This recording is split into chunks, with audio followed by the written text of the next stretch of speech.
Salut, je te montre un truc à côté des chaussures de la belle-mère. Ça c'est du basilic, tu reconnais, tu as sûrement un petit pied de basilic chez toi. Tu viens, tu coupes la tête de ton basilic et tu viens le tremper dans l'eau, comme ça, juste tu coupes les têtes, hein, tu enlèves les plumes du bas, tu vas le laisser tremper dans l'eau comme ça. Hop. Et là au bout de quelques jours, hein, tu essaies de bien faire en sorte que l'eau soit fraîche et qu'il y a toujours assez d'eau. Au bout de quelques jours, tu vas avoir des racines qui vont sortir. Et si tu attends, les racines vont prendre beaucoup plus de place. Et dès que tu as des racines, soit tu le gardes dans l'eau, mais bon, c'est dommage, soit tu le mets dans de la terre. Donc tu trouves des petits pots de terre. De plus c'est gros, mieux c'est. Mais ça suffit, moi, pour le début. Juste ça, tu vois, tu recycles, je sais pas ce que c'est. Tu fais des trous dedans, tu vas mettre ton terreau. Je vais les planter là maintenant. Je vais remettre du terreau et ça va me faire des bébés basilic qui vont ensuite grossir, etc. Et je vais pouvoir entretenir et je pourrais changer de pot. Très facile. Si moi je suis pressé, là je dois partir, ça va faire 2-3 jours, elles sont pas encore sorties. Tu peux largement les mettre d'entrée de jeu, etc. Par précaution, tu peux aussi prendre ça, de rooting powder, c'est de l'hormone de bouture.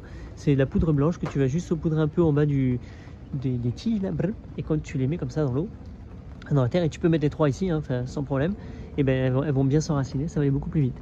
Voilà, et puis tu auras un petit pot de trucs, et puis sinon tu le divises en 3, et puis tu le fais circuler à tes amis, tes copains, dès que tu vas manger, boire l'apéro, tu emmènes du basilic chez tout le monde, comme ça tout le monde a au moins un pied de basilic.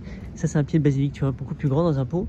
Là il monte et c'est sur ça que tu vas couper, c'est la tête, avant que ça monte en fleurs. Tu peux en garder en fleurs, il n'y a pas de souci, mais celle-là par exemple, tu pourrais la couper là, clac, tu viens, tu coupes, tu nettoies en bas, c'est-à-dire que là tu te fais un petit pesto ou tu le manges dans ta salade, tu laisses le haut, tu peux couper un peu là au-dessus comme ça, les 4 clic, clic, clic, pour qu'il y ait moins de surface de feuilles, comme ça elle va reprendre plus. Si elle veut faire les fleurs, tu lui dis non, tu lui enlèves les fleurs, tu lui dis non, désolé, pas maintenant, focalise-toi sur les racines, et laisse-lui faire ses racines, et voilà.